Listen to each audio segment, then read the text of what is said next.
chirurgie de l'avant-pied, notamment donc la luce valgus, l'oignon dans le terme générique qu'on peut employer, et avait la réputation d'être une chirurgie qui était douloureuse. Ce type de chirurgie s'adresse essentiellement à une pathologie féminine qui peut concerner des patients de l'âge adolescent jusqu'à plus de 80 voire 85 ans.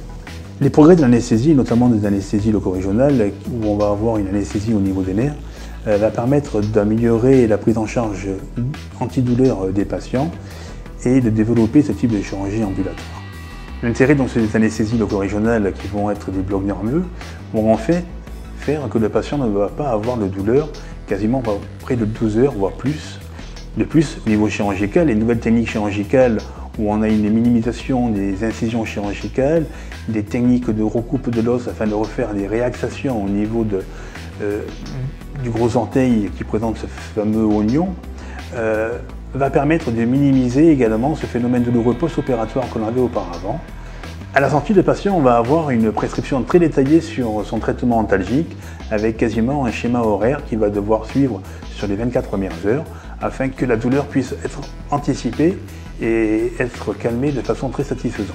À l'heure actuelle, on peut considérer qu'un patient pour reprendre une activité professionnelle environ 3 semaines après son intervention, le fait d'avoir réalisé des gestes non invasifs au niveau du pied va permettre une cicatrisation beaucoup plus rapide et une reprise de la marche qui va se faire de façon aisée.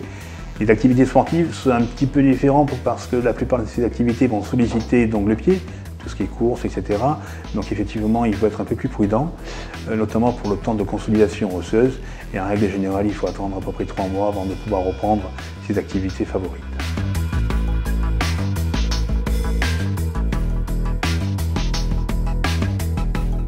La chirurgie de l'avant-pied est une chirurgie réputée douloureuse. C'est pour ça que le rôle de l'anesthésiste est très important en pré, en per et en post-opératoire.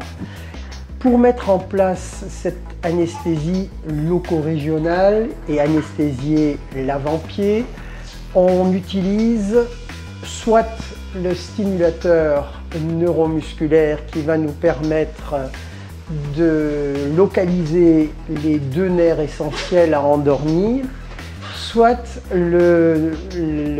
l'échographie, technique plus moderne et plus récente. L'anesthésie par stimulation neuromusculaire ne présente pas à ce niveau de danger plus grand que la mise en place de l'aiguille par l'échographie. Le produit que l'on utilise est un produit de longue durée qui permet d'endormir le pied, l'avant-pied, et la durée de cette anesthésie, qui est extrêmement profonde, permet au patient de ne pas souffrir et de pouvoir utiliser sa jambe et sa cuisse sans problème, donc d'avoir une marche avec une béquille. En cas de chirurgie plus complexe qu'un simple oignon, entre guillemets, on peut laisser en place un cathéter, c'est-à-dire qu'au niveau de la face postérieure de la cuisse, on insère un petit tuyau par lequel on peut injecter régulièrement, par des procédés automatiques, le produit analgésique, et cette anesthésie peut durer ainsi plusieurs jours.